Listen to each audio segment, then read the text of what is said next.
गाजियाबाद और मुमरा में बच्चों के धर्मांतरण के आरोपी बद्दो और शाहनवाज की 6 तस्वीरें भी दिखा देते हैं। जल्दी से ये 6 तस्वीरें आपके सामने है। धर्मांतरण का मास्टरमाइंड बद्दो पहली तस्वीर में आपको नजर आ रहा है। रायगढ़ से उसे गिरफ्तार किया गया, गिरफ्तारी की तस्वीरें आपके सामने है। साथ ही ठाणे के मुमरा से लाया गया, ये तस्वीरें भी आपके सामने है। अब यूपी लाया जाएगा बद्दो, ये साफ हो गया। हिरासत में 4 उसके मददगार भी हैं। साथ ही मुंबई टू यूपी पुलिस का एक्शन किस तरीके से हुआ है उसकी तस्वीरें भी आपके सामने। इस बीच एक और बड़ी खबर आपके सामने, गेमिंग जिहाद पर यूपी पुलिस का बड़ा खुलासा भी सामने आया है। बता दें आपको, शाहनवाज खुद ही गेम का डेवलपर था, इस बात का भी खुलासा हुआ है। स्टैक के जरिए शाहनवाज अपनी रैंकिंग सबसे ऊपर रखता था, रैंकिंग अपनी सबसे ऊपर रखता था। आइस बॉक्स तक पहुंचते पहुंचते हार जाते थे युवा लड़के और अल्लाह और कुरान का हवाला देकर ब्रेन वॉश करता था बद्दो। तो एक एक कर ये बड़े खुलासे हो रहे हैं। दावा करता था कि कुरान पढ़ोगे तो तुम भी जीतोगे। कुछ इस तरीके से धर्मांतरण के जाल में फंसा रहा था बद्दो, ये जानकारी निकलकर सामने आ रही है।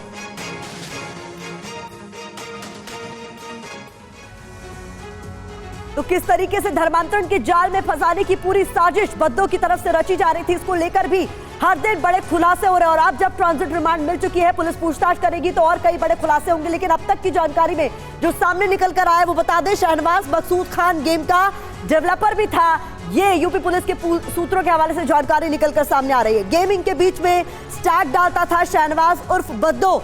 आइस बॉक्स तक पहुंचते पहुंचते जो युवा लड़के इस गेम को खेलते थे वो हार जाते थे। और इसके बाद बता दें, बद्दो दावा करता था कि सब अल्लाह या कुरान की देन है और कुछ इसी तरीके से ब्रेन वॉश किया जाता था। बद्दो कहता था कि अगर कुरान पढ़ोगे तो तुम भी जीतोगे। तो किस तरीके से जाल में फंसा रहा था बद्दो, ये जानकारी निकलकर सामने आई है। बच्चे गेम की टेक्निक पूछते थे तो कुरान की बात कहता था बद्दो। शाहनवाज जाकिर नाइक के वीडियोस देखने के लिए भी बच्चों से कहा करता था, ये जानकारी भी निकलकर सामने आ रही है। तो एक एक कर हर दिन नए और बड़े खुलासे हो रहे हैं। एक बार फिर से मैं राजीव सिंह का रुख करना चाहूंगी जो कि ठाणे में मौजूद हैं, क्योंकि अब कोर्ट में किस तरीके की हलचल है ये अपडेट भी आपसे चाहूंगी और हर दिन बड़े खुलासे भी हो रहे हैं। राजीव, बिल्कुल, देखिए ये अपने आप में एक बेहद चौंकाने वाली जानकारी सामने आई थी। लेकिन उससे पहले आपको एक बार फिर से यहाँ पर तस्वीरें दिखा दे। देखिए ये कोर्ट का एक बार गेट खुल गया है और जैसे भी कोई गाड़ी बाहर निकलती तो ऐसा लगता है कि शायद शाहनवाज को निकाला गया, लेकिन शाहनवाज अभी भी कोर्ट रूम में मौजूद है और थोड़ी देर के बाद उसे यहाँ से बाहर निकाला जाएगा। फिलहाल हम जिस जानकारी की बात कर रहे थे वो दरअसल इस तरह थी कि पुलिस सूत्रों के मुताबिक जांच में बात सामने आई कि खुद अपने आप में एक टेक्नो सेवी पर्सन था और टेक्नो सेवी होने के साथ साथ में वो गेम का डेवलपर था और उस गेम के अंदर एक स्टैक जो डालता था, जिस वजह से जब जो उसके साथ में गेम खेलता था एक स्टेज पर जाकर आइस बॉक्स तक पहुंचते पहुंचते वो पीछे हो जाता था और नंबर 1 की पोजीशन में हमेशा शाहनवाज हुआ करता था और वो फाइनली विनर के तौर पर जाना जाता था, जबकि दूसरा शख्स रनर अप यानी कि लूजर के तौर पर हार जाता था। तो अक्सर उससे जो यूथ कनेक्ट होते थे वो ये पूछते थे कि आखिर हर बार वो गेम कैसे जीतता है। तो वो कहता था कि ये सब अल्लाह की देन है, ये सब कुरान की देन है, इस्लाम की देन है। और लोग जब इस बात को सुनते थे तो कहते थे कि ये कैसे संभव होता है। वो कहता था कि जाकिर नाइक के वीडियोस आपको भेज रहे हैं, इसको सुनिए, इस्लाम में कितनी ताकत है। इस तरह से ब्रेन वॉश करने की कोशिश क्या करता था। इस तरह की जानकारियां अभी सूत्रों के मुताबिक निकलकर सामने आई है और जाकिर नाइक के वीडियो के जरिए और गेमिंग ऐप का इस्तेमाल जिस तरह से धर्मांतरण किया करता था वो बेहद चौंकाने वाली बात है। फिलहाल पुलिस हर एक एंगल को खंगाल रही है। अब उसे गाजियाबाद जब लेकर जाया जाएगा तब उससे गाजियाबाद पुलिस पूछेगी कि आखिर उसने सिर्फ एक ही नहीं और कितने लोगों को बड़े खुलासे होंगे, ये भी साफ है। राजीव, मैं चाहूंगी आप हमारे साथ बने रहे क्योंकि इस वक्त एक और बड़ी खबर आ रही है। आगे अपडेट के लिए आपका फिर से रुख करेंगे। गाजियाबाद के नाबालिग को शिकार बनाने पर बड़ा खुलासा हुआ है। बता दें आपको, फोर्टनाइट गेमिंग ऐप से 2021 में जान पहचान हुई, ये जानकारी निकलकर सामने आ रही है। बाद में फोन पर होने लगी दोनों के बीच बातचीत। गेम खेलते खेलते आइस बॉक्स के टारगेट पर पहुंचे। टारगेट के दौरान दोनों के बीच धर्मांतरण पर बात हुई, ये जानकारी भी निकलकर सामने आ रही है।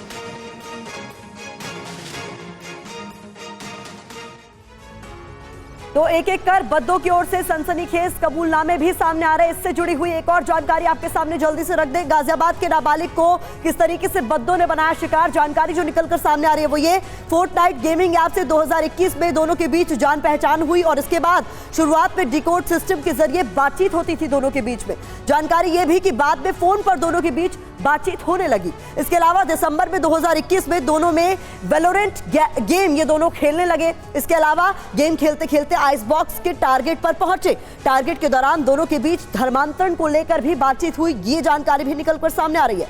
बद्दो ने जाकिर नाइक का भड़काऊ भाषण भी सुनाया। नाबालिग प्रभावित होकर इस्लाम के तौर तरीके उसने अपना लिए। ये कबूलनामा खुद बद्दो का है, ये जानकारी भी निकलकर सामने आ रही है। ज्यादा अपडेट्स के लिए मैं रुक करना चाहूंगी अपने संवाददाता जितेंद्र शर्मा का। जितेंद्र, हर दिन उसके कबूलनामे में कई बड़े खुलासे हो रहे हैं और अब जब ट्रांजिट रिमांड यूपी पुलिस को मिल गई है, जब उसे गाजियाबाद लाया जाएगा तो और भी कई चौंकाने वाले खुलासे होंगे।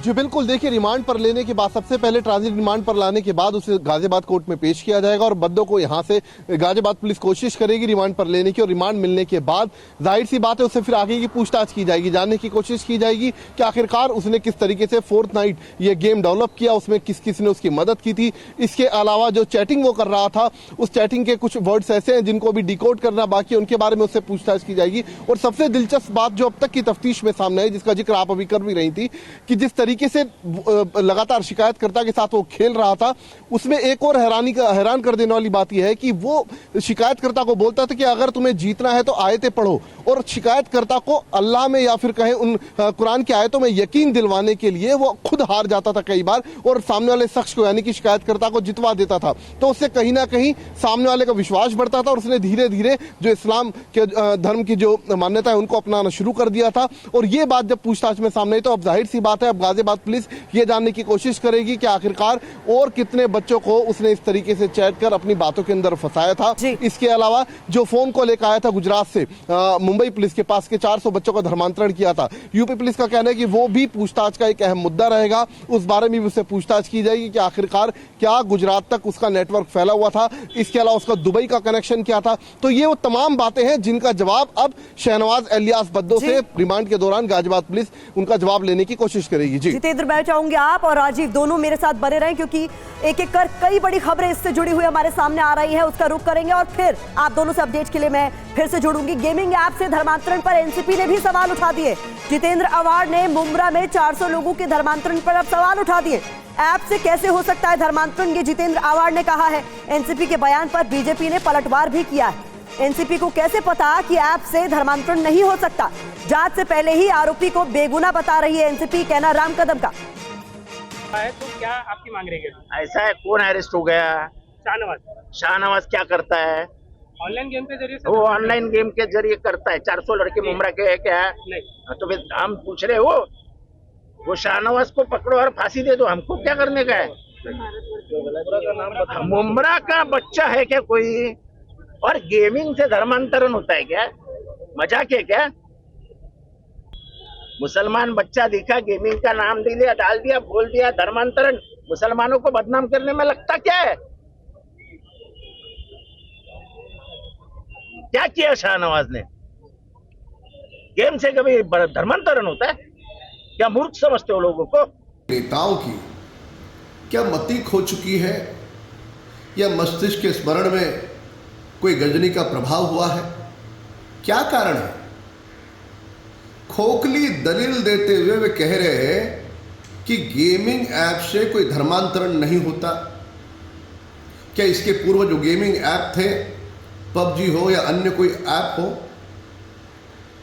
उस ऐप को लेकर के कई लोगों ने अपनी जान गंवाई, कई लोग अपने हाथ की गले की नसें काट देते थे।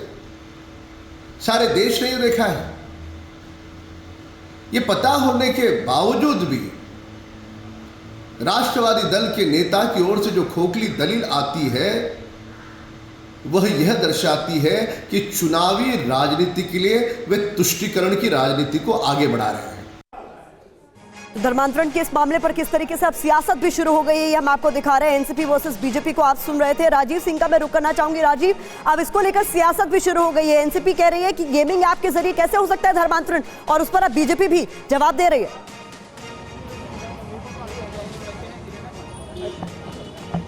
बिल्कुल, देखिए मैं आपको बताना चाहूंगा कि दरअसल जितेंद्र अवार्ड कल खुद मुंब्रा पुलिस स्टेशन पहुंचे हुए थे और उनके साथ में जिन 2 लड़कों को पुलिस हिरासत में लेकर गई थी, जिन्होंने सिम कार्ड मुहैया कराया था, उसके पिता को लेकर गए थे। और उसके बाद उन्होंने निकलने के बाद में मीडिया से बात करते हुए सवाल उठाया कि दरअसल मुंब्रा में मुस्लिम बहुल इलाका है और मुस्लिम बहुल इलाके में इस तरह की घटना हुई है। उसको लेकर उन्होंने कहा कि अगर कोई एक विशेष समुदाय का दिखता है तो उसको इस तरह के केसेस में आरोपी बना दिया जाता है और गेमिंग ऐप के जरिए कोई कैसे जो है धर्मांतरण कर सकता है।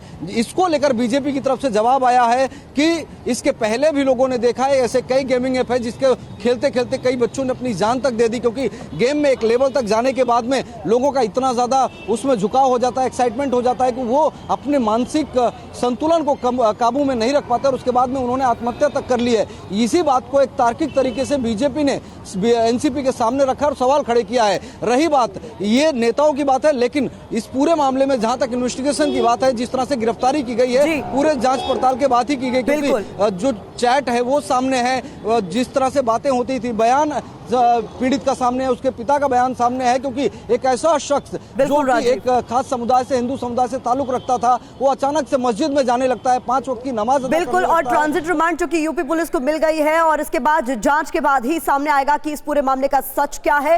राजीव और जितेंद्र दोनों ही का शुक्रिया, लेकिन नजर आप लगातार बनाए रखें, आगे जैसे भी अपडेट आएंगे आपका रुख करेंगे।